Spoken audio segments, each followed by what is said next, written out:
Bueno, tenía para hoy una predicación, un sermón, como a mí me gusta decir, pero no voy a deciros el título, a ver si el título lo averiguas o lo descubres por ti mismo. Este pasaje, este sermón trata de tres historias, tres momentos que suceden en la vida de Jesús. Suceden en un mismo día, pum, pum, pum. Probablemente unas pocas horas, en un mismo lugar, naturalmente, en Capernaum. Y son tres historias, la pista sobre el título y sobre el propósito de este sermón, son tres historias diferentes, lo vas a ver, en las cuales se percibe, aunque no se describe, ciertas características del carácter de Jesús. Y es de lo que me gustaría reflexionar contigo en esta mañana, porque yo creo que he sido bendecido con este pasaje y me gustaría ver si algo de lo que el Señor me ha dado te puede llegar a ti también. ¿Vamos? Pues venga, el pasaje está en Marcos, capítulo 1, versículos del 21 al 34.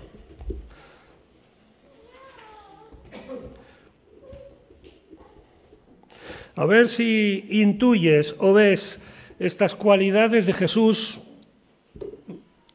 más allá o por detrás de la historia, en la cual, te lo digo ya de entrada, me voy a detener poco. La historia, digamos, inmediata que hay expuesta. Y entraron en Capernaum, y los días de reposo, entrando en la sinagoga, enseñaba, y se admiraban de su doctrina, porque les enseñaba como quien tiene autoridad, y no como los escribas. Pero había en la sinagoga de ellos un hombre con espíritu inmundo, que dio voces, diciendo, «Ah, ¿qué tienes con nosotros, Jesús Nazareno? ¿Has venido para destruirnos? Sé quién eres, el Santo de Dios». Pero Jesús le respondió diciendo, «Cállate y sal de él». Y el espíritu inmundo, sacudiéndole con violencia y clamando a gran voz, salió de él. Y todos se asombraron de tal manera que discutían entre sí diciendo, «¿Qué es esto? ¿Qué nueva doctrina es esta, que con autoridad manda aún a los espíritus inmundos y le obedecen?» Muy pronto se difundió su fama por toda la provincia alrededor de Galilea. Al salir de la sinagoga vinieron a casa de Simón y Andrés con Jacobo y Juan, y la suegra de Simón estaba acostada con fiebre, y enseguida le hablaron de ella. Entonces él se acercó y la tomó de la mano y la levantó, e inmediatamente le dejó la fiebre, y ella les servía. Cuando llegó la noche, luego que el sol se puso, le trajeron todos los que tenían enfermedades y a los endemoniados, y toda la ciudad se agolpó a la puerta, y sanó a muchos que estaban enfermos de diversas enfermedades, y echó fuera muchos demonios, y no dejaba hablar a los demonios porque le conocían. Gracias, Señor, por este pasaje. Gracias por esta escena de la vida de Jesús. Y esperamos que tú nos des lucidez en esta mañana, comprensión y atención por tu palabra, para que nos alcance, nos ilumine y nos transforme, aunque sea una pizca, a cada uno de nosotros. Señor, te lo he pedido muchas veces este tiempo atrás y hoy también. Amén. A mí me gustaría que imitases a Jesús teniendo autoridad, discernimiento y sensibilidad por las personas. Te lo repito, me gustaría que imitases a Jesús teniendo autoridad, discernimiento y sensibilidad por las personas. Antes de avanzar, acuérdate de lo que es la autoridad. La autoridad es esa especie de facultad que te legitima para decidir cosas. No es el poder, es distinto del poder. La autoridad es capacidad de dominio, de mando, prestigio, o que no me parece una palabra oportuna, crédito, vamos, aquello que se le reconoce a una persona o institución en virtud de lo cual tú le respetas por sus valores, por lo que te transmite o por lo que es. Esto seguramente más o menos es lo que debe decir el diccionario. Discernimiento es aquella acción de discernir, de distinguir lo bueno de lo mejor, de lo que es, de lo que simplemente lo parece. No es saber. Saber es tener cosas en la cabeza. El discernir es distinguir. ¿Es oro o es chapado en oro? No es lo mismo. ¿Es un piano o es un buen piano? No es lo mismo. ¿Es un trozo de vidrio roto de una botella o es un diamante sin pulir? La sensibilidad es la facultad de sentir propia de los seres animados, naturalmente, ser emotivo, ser afectivo, ser empático, comprender, tener delicadeza, capacidad de empatizar con las personas y experimentar ternura hacia las necesidades de los demás. Cuando voy a hablar de estas palabras a lo largo de la mañana, autoridad, discernimiento y sensibilidad, me voy a referir en estos términos. Fíjate, deberías imitar este carácter de Jesús porque eso transformaría tu vida y porque te convertiría en un cristiano más semejante a Él, que supongo es lo que todos queremos. Por tanto, debería ser un principio bíblico deseable por cualquiera de los aquí presentes. Naturalmente, en castellano, estoy refiriéndome y predicando esta mañana especialmente para aquellos que nos llamamos cristianos, que ya hemos conocido a nuestro Señor y que nos confesamos como tales. ¿Bien? Primera característica. ¿Cuál es? Sí, gracias. Autoridad. Es bueno y necesario que seas o que desarrolles la autoridad en tu vida.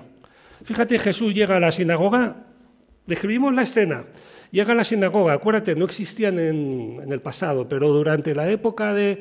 Bueno, esto no viene al caso, pero nos enseña. Durante la época del exilio, como no había templo y se suspendió el rito religioso en el templo y los sacrificios, pues nada, hacían unas reuniones muy de estar por casa, en palabras de hoy día, en las cuales se reunían, leían la Biblia, no la Biblia, la Torá, el Pentateuco y ya está, y hablaban de Dios y reflexionaban, adoraban y se iban a su casa. Esto se repetía, pero vuelto a Israel, el pueblo consiguió mantener todavía y mantuvo las sinagogas que existen hasta el día de hoy donde están los judíos. Y en el tiempo de Jesús, que había templo otra vez, acordaos, todavía existían las sinagogas. Insisto, hasta el día de hoy nunca han desaparecido. Ahí estaban los escribas, entre otros personajes, pero se sale en la historia. Los escribas pues eran, como el nombre dice, los que escribían, porque acuérdate, no existía el papel. Tú tienes un libro de papel y si lo cuidas te dura para siempre. En aquellos tiempos no había papel, había pues bueno, una cosa parecida que era el pergamino, pero venía de lejos, era de Egipto, era caro, era raro.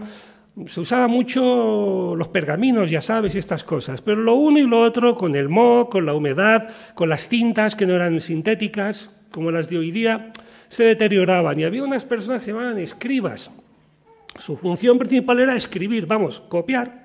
Sí, como te lo digo, copiar los libros de la Biblia y otros que tenían interés porque se deterioraban del uso y se estropeaban porque se corría la tinta y se volvía difuso, porque se llenaban, como eran cuero, muchas veces se llenaban de hongos y estas cosas. Y estos escribas no solamente eran profesionales de la escritura y de copiar, sino que se convirtieron también en maestros que, esto es importante, atención para esta historia, en maestros que transmitían y enseñaban la historia y la enseñanza bíblica al pueblo, porque claro, ¿quién mejor que ellos que se pasaban toda la vida copiando estos libros de la Biblia, entre otros?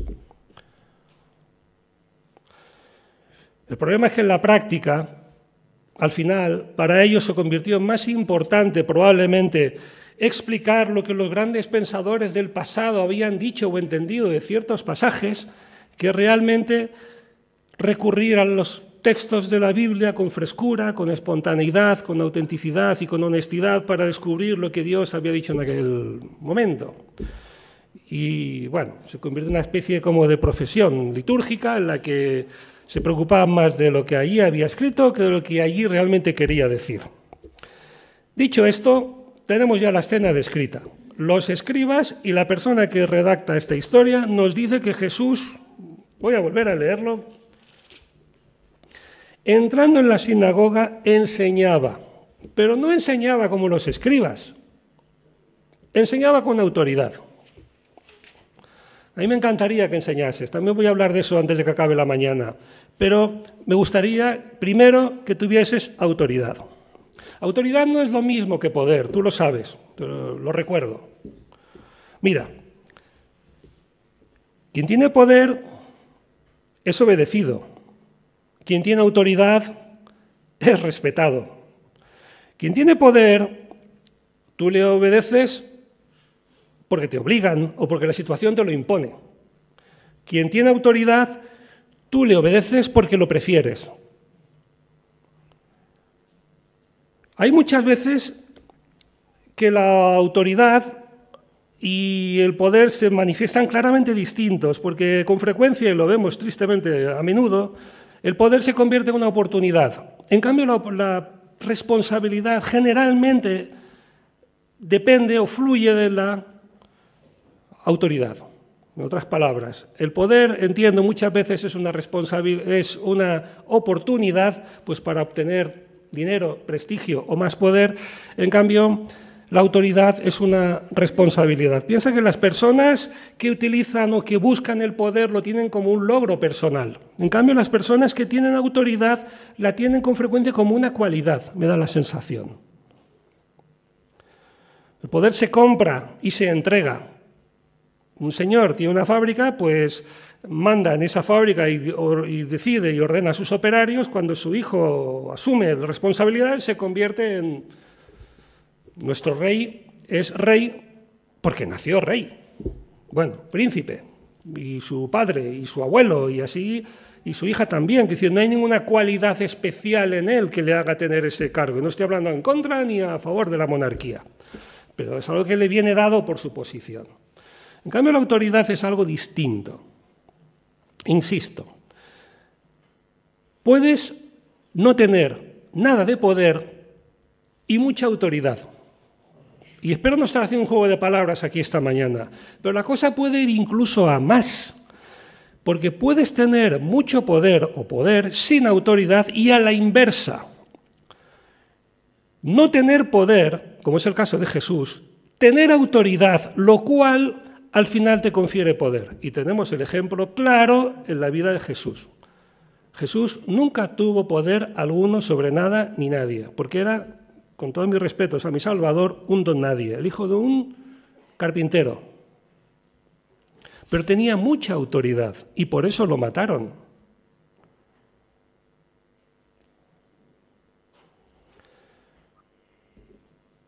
Al final de su vida, esta autoridad de Jesús le convirtió en alguien poderoso. Y me gustaría que tú, no voy a decir busques, porque pienso que es una cosa que viene dada, pero la autoridad muchas veces viene asociada con otros dones de la persona, con la integridad, con la valentía, con la honestidad, con la honradez. Cuando una persona cultiva estos valores, me da la impresión que la autoridad nace de entre ellos y los demás lo vemos. Es verdad que muchas veces nos damos nosotros más cuenta de la autoridad que tiene una persona que esa persona misma.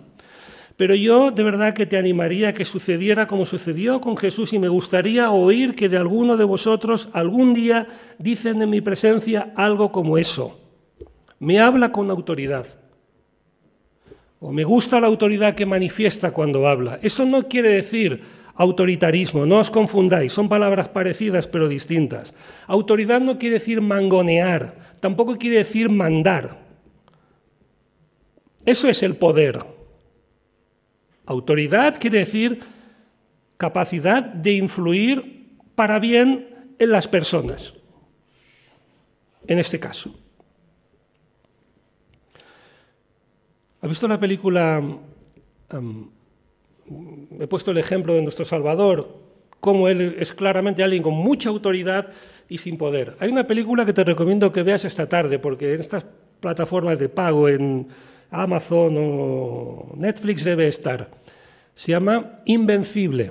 En inglés le llamaron Unbroken. Es la historia de un atleta Louis Zamperini, por cierto, cristiano, no en el momento de hacer la película, luego, bueno, no tiene que ver con la película, no es un spoiler, luego va a su casa, tiene un shock postraumático tremendo, tiene una vida horrible, asiste a una conferencia de Billy Graham y eso le cambia la vida hasta el punto de que él mismo se convierte no solamente en cristiano, sino en evangelista también. Esto es verdad, ¿eh? Pasa que en la película no se ve nada. En esta película, lo que voy, no te enredes, no me distraigas, Pablo, y cuéntame lo que me tienes que decir, a ello voy, y perdóname. En esta película se ve todas las partes de la vida que transcurre en un campo de concentración japonés, porque su avión es derribado, le detienen, y está allí, ¿te acuerdas, no? ¿Quién tenía el poder? Lo tenía Pájaro, que es el nombre que tenía el japonés al encargado suyo. ¿Quién tenía la autoridad? Él, Zamperini. Y se ve vez tras vez como jamás le desobedece, pero nunca se somete a él. Y le pega, le insulta, le humilla, le castiga y le golpea. Y le dice repetidas veces a lo largo de la película, veo que muchos la habéis visto, ¿te acuerdas? Mírame cuando te hable, con exigencia. Te estoy hablando, mírame. Y te das cuenta claramente que una cosa es el poder, claramente, Pájaro, y otra cosa es quien tiene la autoridad en esa relación, que es este chico Zamperini, que además es bastante más joven que él. Por cierto, al final de la guerra, tampoco tiene nada que ver con la película, no temas, ya convertido él, le manda una carta a este hombre y hace un viaje para encontrarse con sus captores en el campo de concentración japonés y se encuentra con todos menos con Pájaro, que estaba vivo. Se negó a verle. Nadie sabe si realmente leyó o no su carta, pero nunca se encontraron fuera del campo de concentración jamás.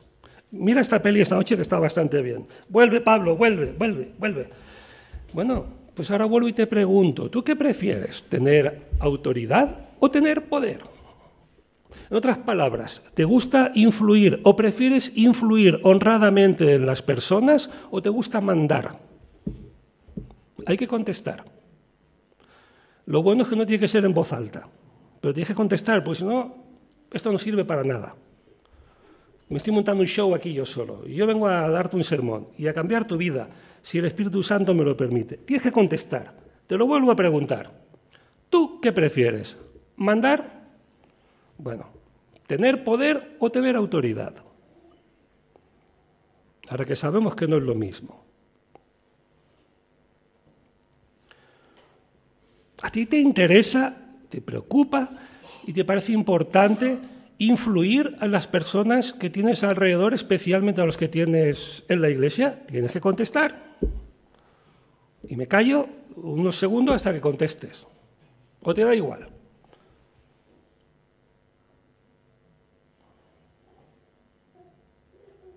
¿Has contestado? Mira, si algo tenemos los cristianos, te lo digo por si te da igual, si algo tenemos los cristianos es que nos pasamos la vida metiéndonos amorosamente, en la vida de los demás. No sé si te has dado cuenta.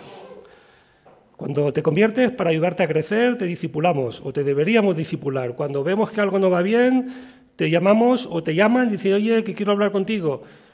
Constantemente nos metemos en la vida de los demás y eso no significa una intromisión ni significa un uso o un abuso del poder. Eso significa un desvelo, eso significa amor que muestras por esa persona y haces justo eso. Utilizas tal vez la autoridad que tienes para influir en esa persona y corregirle.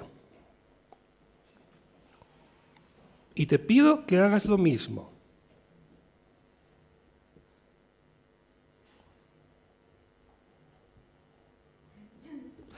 Te pido que te impliques y que te involucres con las personas que tienes alrededor. Hay muchas maneras de hacerlo.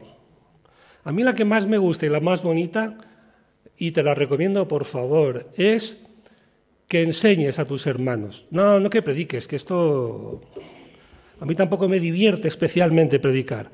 Pero de todas las cosas que he hecho en la vida, te lo digo, en mi vida espiritual, que ya se cuenta por décadas, de lo que mejor recuerdo tengo y lo que más feliz me ha hecho ha sido el discipular.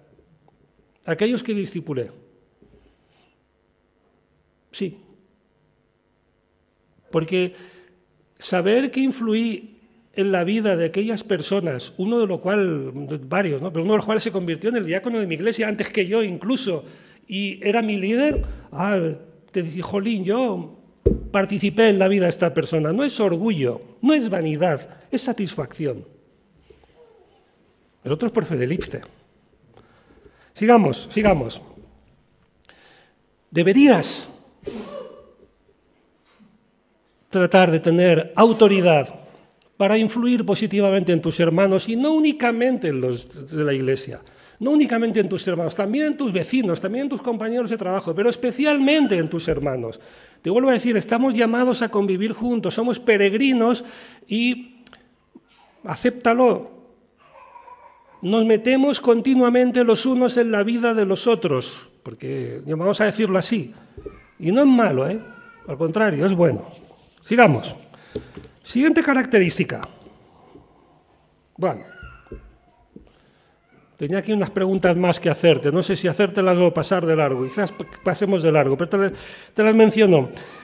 Procura enseñar, porque quien enseña también aprende. No lo voy a explicar porque ya debo saltarlo. Quien enseña también aprende. Procura transmitir conocimiento, que eso es un mandamiento. Eso está en Mateo capítulo 28. Cuando Jesús se va a los cielos, acuérdate, nos lo dice que lo hagamos. No estoy hablando de un antojo que yo tenga esta mañana, es que es importante que nos enseñemos. Y cuando digo enseñar, por favor, no me refiero a predicar. Hay muchas más cosas. Esto es lo de menos, hombre. Cualquiera puede enseñar y debe enseñar. La segunda característica, abreviemos, Pablo, ¿cuál era? En primera, autoridad. Segunda, sí, gracias. Por favor, imita a Jesús en su autoridad, pero también imita a Jesús en su discernimiento. Aquí sucede una escena que a mí casi me pasa inadvertida, y como no quiero que te pase como a mí, la vamos a contemplar. Y es la escena con el endemoniado, no sé si te has dado cuenta. ¿Lo repasamos? Resulta que cuando Jesús está, en palabras del siglo XXI, cuando Jesús está en la sinagoga hablando, aparece un individuo, nadie sabe tal vez quién es, y comienza a hablar. Y dice unas palabras maravillosas de Jesús, impecables.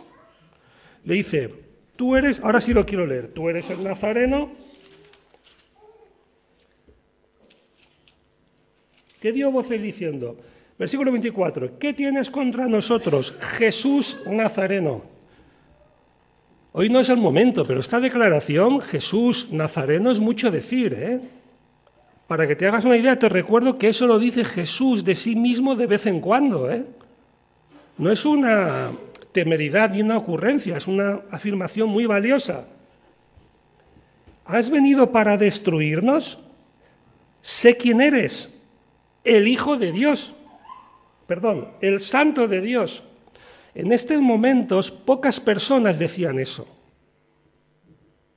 Estamos al principio del ministerio de Jesús. Tal vez, no sé si alguien lo había confesado ya, pero así públicamente que una persona endemoniada dijera, tú eres Jesús el Nazareno, el Santo de Dios, era algo grande. ¿Y la reacción tuya o mía cuál hubiese sido? Pues a lo mejor yo me hubiera girado y hubiera dicho, gracias. Hubiera aceptado esa afirmación públicamente, que no deja de ser un elogio, y además porque además es verdad. ¿Estás de acuerdo conmigo? Pero si yo hubiese cometido a mí me costó ver esto, me costó mucho rato de pensar, porque además los libros que leí ni siquiera se daban cuenta. Si yo cometo ese error, si tú cometes ese error, varias cosas pasan aquí. Primera, creas ahí un vínculo, un reconocimiento, una aceptación, un apoyo de parte del diablo, porque esto lo hizo un demonio a través de un endemoniado, no nos confundamos. Segunda, la enseñanza de la Biblia antes de este momento y después de este momento es precisamente que al demonio ni le escuches. Claro, si Jesús se detiene a congratularse con él, entramos en una contradicción. Tercera, y más grave todavía en mi opinión, si Jesús acepta esta afirmación que proviene del demonio públicamente y le dice como yo hubiera dicho, gracias, gracias. A todos los allí presentes y todos los que vendremos después nos crea un grave problema, porque nos encontraríamos con que, bueno, en el caso de Jesús hay que escuchar al diablo porque a veces dice cosas buenas y a veces dice cosas malas. Pero lo que la Biblia enseña, no te confundas, y ahora no lo voy a explicar porque no es el momento, pero tú lo sabes, es que no hay ni que escucharlo. Conclusión de todo lo que digo para no aburrirte con mis reflexiones. Primera cuestión, ¿me estás escuchando? Primera, hay que tener discernimiento para dilucidar, para comprender si lo que oyes es cierto o falso. Muy bien, muy bien, muy bien. Esto sabe hacer casi todo el mundo. Lo que no todo el mundo sabe es que tan importante como la afirmación es la fuente de la que proviene. Porque una afirmación verdadera, hecha con motivos impuros y perversos, se convierte en algo malo, que es justo lo que tenemos aquí. No sé si lo ves. Imagínate el lío que se hubiese montado si Jesús acepta eso, se marcha y luego se queda ese endemoniado en el pueblo, destruye toda la obra de Jesús.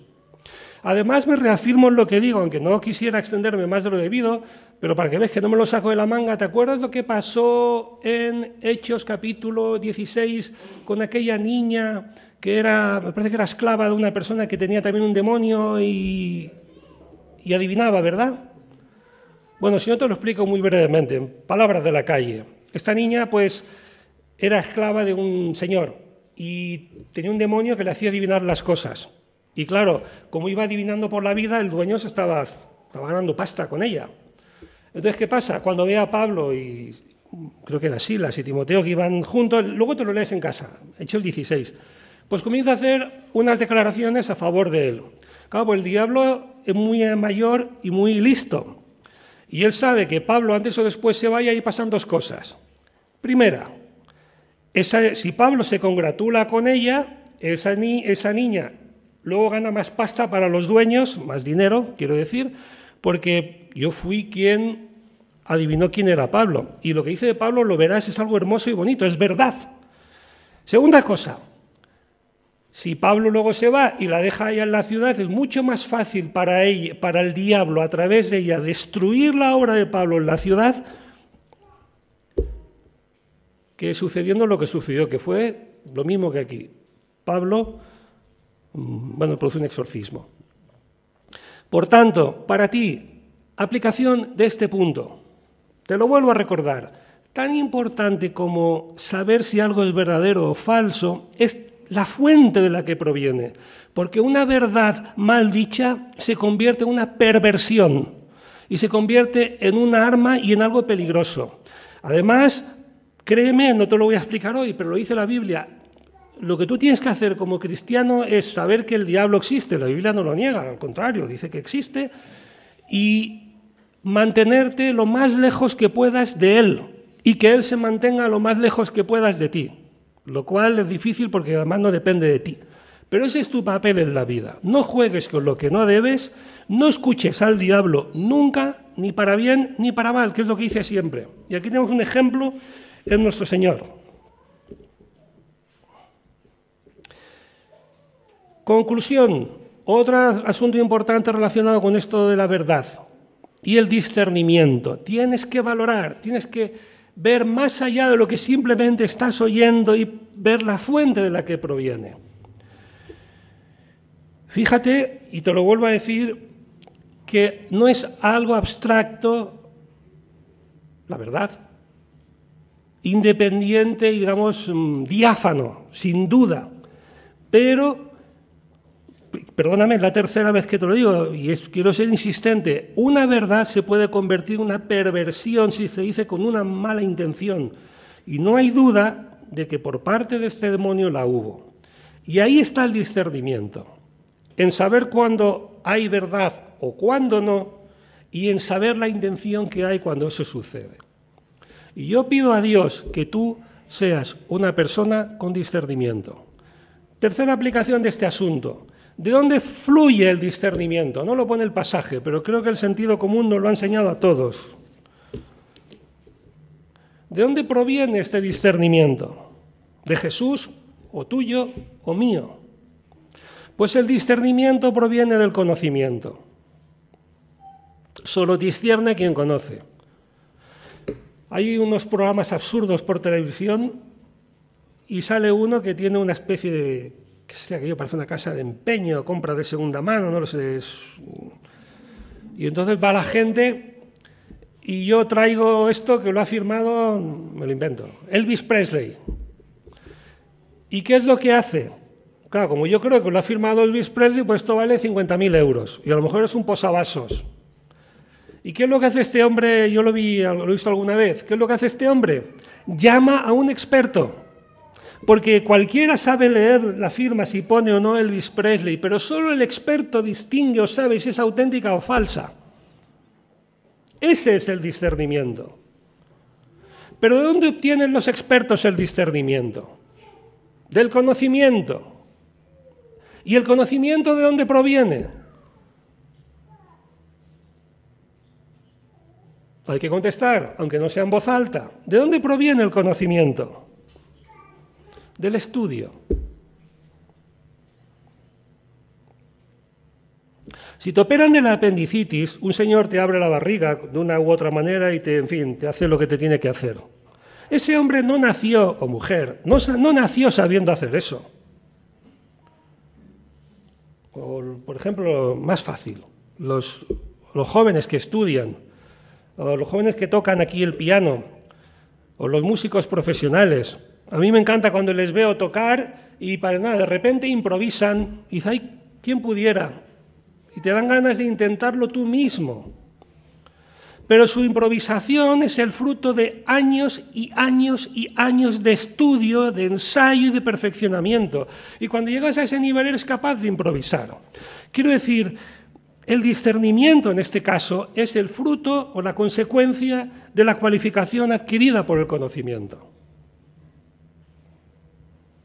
Y a mí me pone muy triste porque estos cristianos del siglo XXI, entre los cuales me incluyo, queremos vivir de la cultura del pelotazo espiritual. Y me explico, que me lo invento yo este concepto. ¿Sabéis lo que es el pelotazo, no? Obtener algo sin mérito, sin esfuerzo, solamente pues como los de la tele, ¿no? Tengo una relación con un famoso, pues me arregla la vida. Porque sea verdad o sea mentira, voy a unos cuantos programas a 10.000 euros por programa y gano dinero. Luego me voy a inaugurar discotecas, salas de fiesta, me ponen en los fotocall estos para que me haga unas cuantas fotos durante 2 o 3 años. Luego se olvidan de mí, pero puedo hacer 200.000 euros. Eso es el pelotazo para mí. Muy propio de nuestro país y de los españoles, y yo soy español. Pero muchos cristianos me pone muy triste porque queremos algo parecido a un pelotazo espiritual, en el sentido, queremos lograr manifestar el carácter de Jesús, queremos lograr tener ciertos dones, queremos desear, y de hecho deseamos ciertas victorias en nuestra propia vida sin el esfuerzo correspondiente necesario. Yo quiero tocar el piano también. Pasa que no sé tocar el piano. Y hasta que no pase por el aprendizaje, no tocaré el piano. No es que no podré, que no sabré, ya lo sabéis, ¿me entendéis? Y pasa un fenómeno interesante. Cuanto más estudie piano, mejor tocaré el piano. Cuanto más estudias, más conoces. Y cuanto más conoces, mejor disciernes. Y al final te puedes convertir en un experto.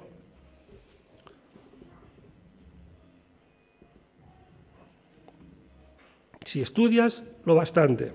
Si no hay esfuerzo, no hay conocimiento. Y si no hay conocimiento, no hay discernimiento. Hermano, hermana, te estoy pidiendo que te esfuerces por conocer a Dios, por entender su palabra, que dejes la pereza de lado, que aproveches las oportunidades que tienes. Madre mía, si nadie ha sido tan privilegiado como nosotros en la historia de la humanidad. Tienen libros y libros y libros y libros y libros en Internet y webs. Y la Biblia entera en todos los idiomas que quieras y casi 300 sermones nada más de esta iglesia en Internet. Y una escuela bíblica en tu propia iglesia. ¿Y cuántas de esas oportunidades aprovechas? ¿Cuántas? Contesta, por favor. A mí no. Algún día te haré hablar, pero hoy no es el día. Hoy no te pido que contestes en público, pero sí que te contestes dentro. ¿Cuántas de esas? No hace falta que las aproveches todas, pero ¿aprovechas alguna y la mayoría de las que tienes? Tengo la impresión que las malgastamos muchas. Y no quiero hacerte sentir culpable ni ser desagradable esta mañana. Tengo la impresión que queremos vivir un poco de esa especie de pelotazo espiritual, de decir, a mí que me sea fácil, como quien va al dentista. Arrégleme, voy a que vengo al dentista. Y la primera pregunta que le hacemos todos al dentista no es si me va a quedar bien lo que me va a hacer. Qué triste, me doy vergüenza a mí mismo. Lo primero que le pregunta al dentista, él se ríe. A ti te pasa igual. ¿Me va a doler? Eso es lo primero que pregunto. Entonces, ¿a qué vienes? ¿A que te arregle la boca o a que te haga feliz? Siempre pregunto, ¿me va a doler?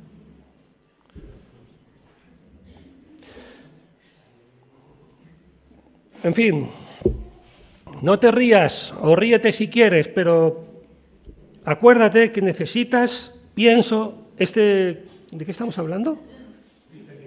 Gracias. Necesitas este discernimiento y la manera de llegar a él es a través del estudio y a través del conocimiento de Dios, de su palabra, de ti mismo y de los demás y de lo...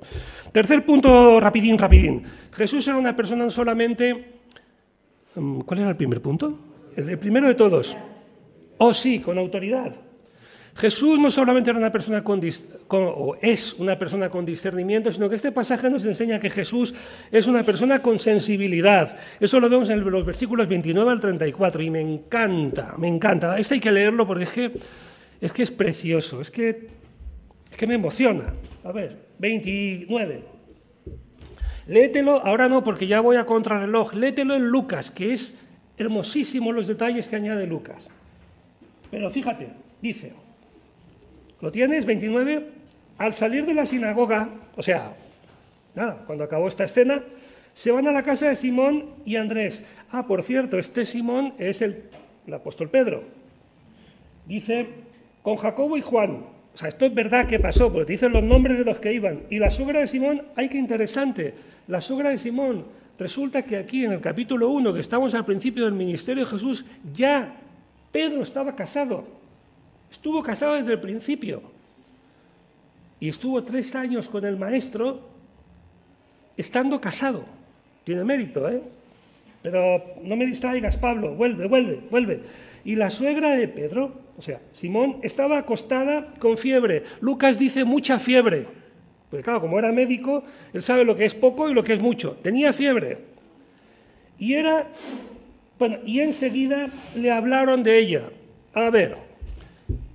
Esta señora está enferma, no nos perdamos con los detalles, y le hablan a Jesús de esta señora. Ha tenido un momento intenso en la sinagoga, ¿y qué hace Jesús? Bueno, lo vamos a ver, pero ¿qué harías tú? Pues tampoco lo sé, yo sé lo que haría yo. Diría, déjame que me tome un respiro, que me relaje un poco y, no sé, a lo mejor mañana me acerco a verla. A ver cómo me levanto.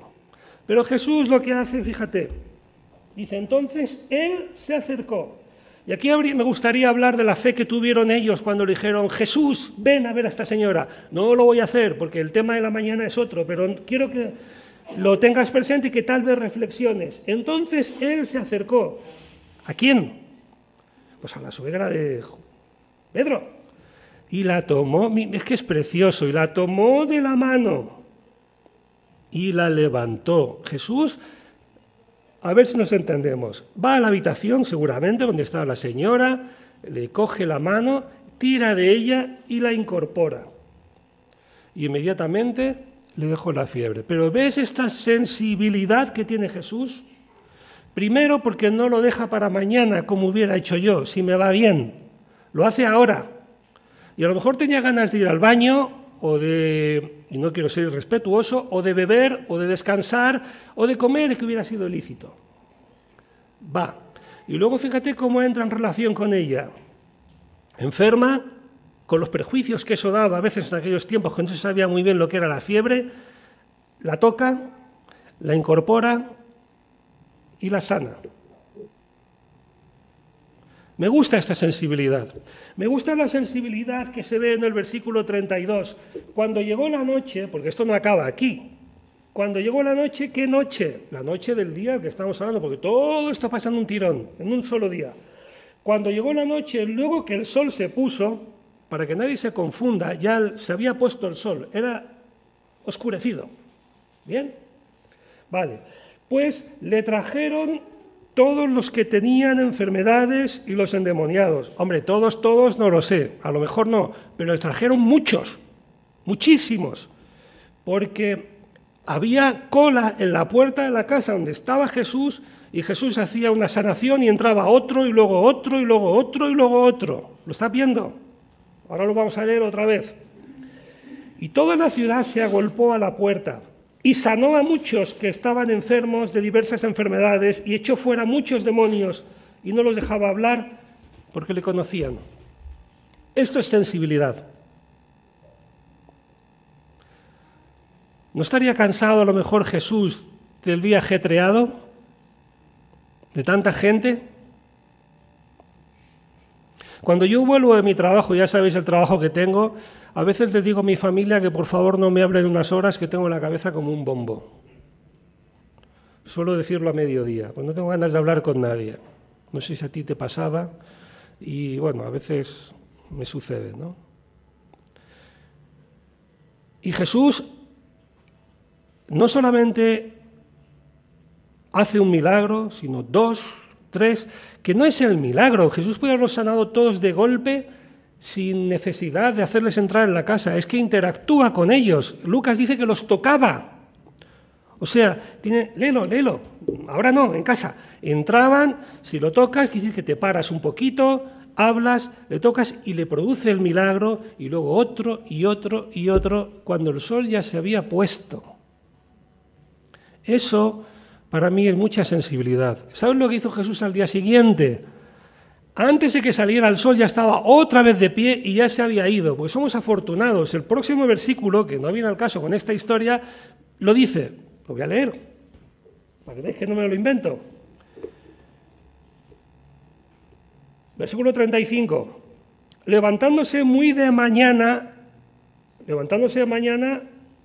del día siguiente, siendo aún muy oscuro, a ver si me entiendes. Cuando se pone el sol, hay un montón de gente agolpada en la puerta de la casa que quiere ver a Jesús porque necesita un milagro sanatorio de parte de él. Y Jesús se pasa bastantes horas, o algunas horas al menos, sanando personas.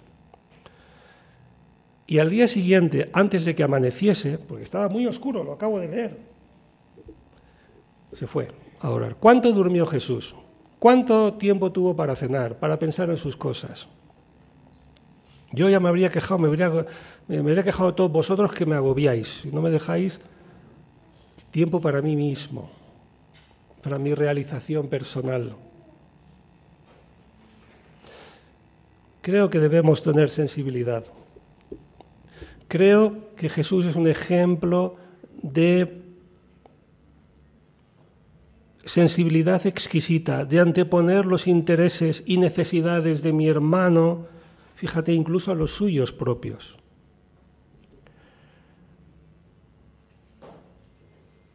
Y creo que junto con los otros 2 valores de Jesús, que han sido, ¿cuál era el primero? Oh, gracias, sí, autoridad y discernimiento, me gustaría que no los olvidéis ni hoy ni mañana y que volváis a este pasaje a lo largo de la semana y que os haga, pues a mí me ha hecho mucho bien.